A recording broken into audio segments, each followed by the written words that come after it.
And welcome to blade learner. I am Sudhanshu and स्वागत है आप सभी का इंडियन इकोनॉमिक डेवलपमेंट की सीरीज में।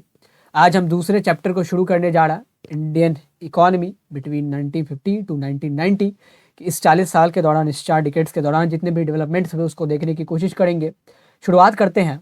इंडिया नई नई आज़ाद हुई है एज एन इकोनॉमी एंड हर एक इकोनॉमी को कुछ प्रॉब्लम्स का सामना करना पड़ता है।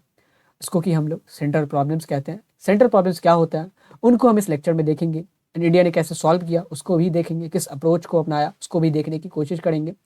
So without any further delay let's get started. तो हमारा जो सेंट्रल प्रॉब्लम है उसका जो रूट है, यानी कि उसकी जो जड़ है, वो इन दो प्रॉब्लम्स में से है। Only because of these to problems हमारा जो सेंट्रल प्रॉब्लम होता है इकोनॉमी का वो अराइज होता है। ये प्रॉब्लम क्या है कि वी हैव रिसोर्सेस लिमिटेड, कि हमारे जो रिसोर्सेज हमारे पास वो लिमिटेड है, चाहे वो मैन मेड हो चाहे नेचुरल हो, सारी रिसोर्सेज हमारे पास लिमिटेड है।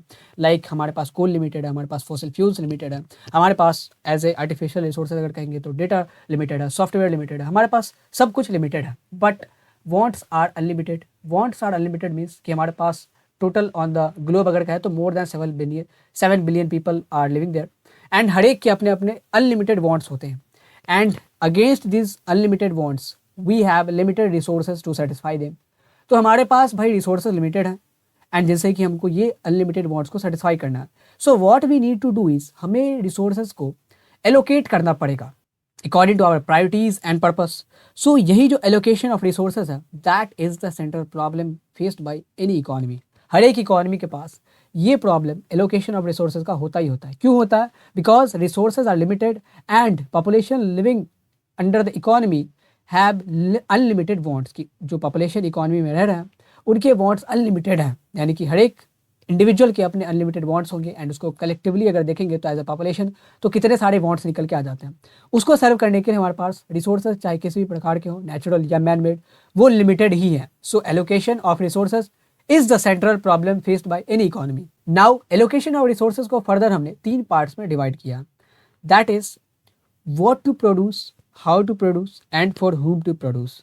होप कि आपने ये सारी चीज़ें माइक्रो इकोनॉमिक्स में पढ़ रखा होगा, लेकिन अगेन फिर से इसको रिपीट कर लेते हैं। एलोकेशन ऑफ रिसोर्सेज के अंदर 3 प्रॉब्लम्स है, what to produce, how to produce and for whom to produce. What to produce में क्या आता है एंड ये सारी प्रॉब्लम्स कहाँ से राइज होती हैं? Because of these two scenario कि we have limited resources to satisfy unlimited wants of the humanity. Human wants हमेशा अनलिमिटेड ही रहेंगे। If one wants get satisfied तुरंत दूसरा वांट क्रॉप अप हो जाता है। So that is the scenario. तो जो सबसे पहला प्रॉब्लम आता है under the allocation of resources, हमारा जो सेंट्रल प्रॉब्लम है वो यही है, एलोकेशन ऑफ रिसोर्सेज। एंड इसके अंदर फर्दर 3 कैटेगरीज आती है कि हमारी इकोनॉमी में सबसे पहले ये दिक्कत आती है कि क्या प्रोड्यूस किया जाए। लाइक हमें चॉइस बनाने पड़ते हैं। Economics is all about making choices. So let suppose हमारे पास 2 गुड्स हैं, शू एंड क्लॉथ। तो हमें चॉइस बनाने पड़ेंगे कि हमें इन दोनों में से क्या प्रोड्यूस करना है।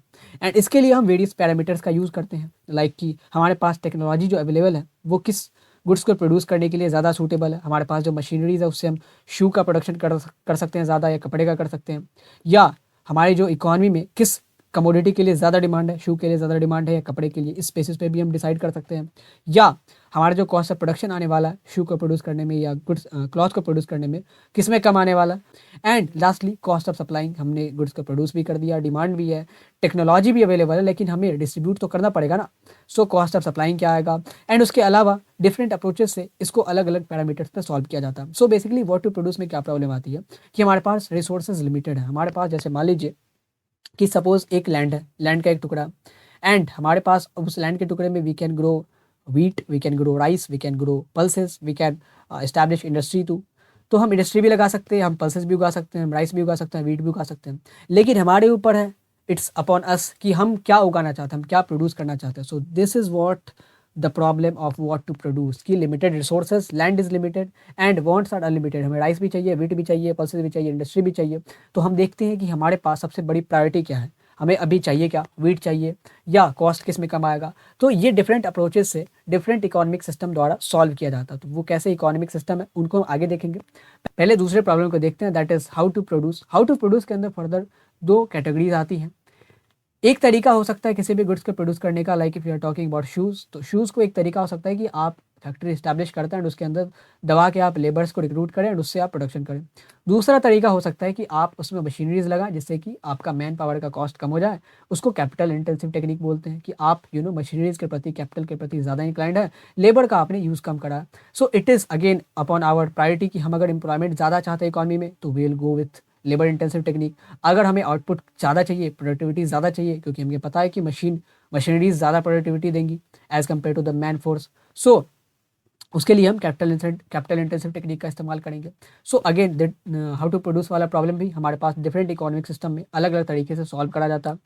फिर फॉर हुम टू प्रोड्यूस जो लास्ट प्रॉब्लम हमारा, ये सबसे ज़्यादा पेक्युलर है। इसको तो हम अपनी प्रायोरिटीज़ के बेसिस पे इस दोनों प्रॉब्लम को सॉल्व कर सकते हैं कि हमें अगर एम्प्लॉयमेंट जनरेट करना है तो we'll go through labour intensive, अगर हमें प्रोडक्टिविटी ज़्यादा चाहिए कम समय में तो we'll go with capital intensive technique, अगर हमारे पास कॉस्ट ऑफ प्रोडक्शन क्लॉथ में कम आ रहा तो we will produce cloth. So what to produce and how to produce, ये तो आप डिफरेंट पैरामीटर्स पे जज करके उसको सॉल्व कर सकते हैं, लेकिन this is a complex problem for whom to produce. जैसा हमने कुछ गुड्स प्रोड्यूस करा, लाइक इफ़ वी आर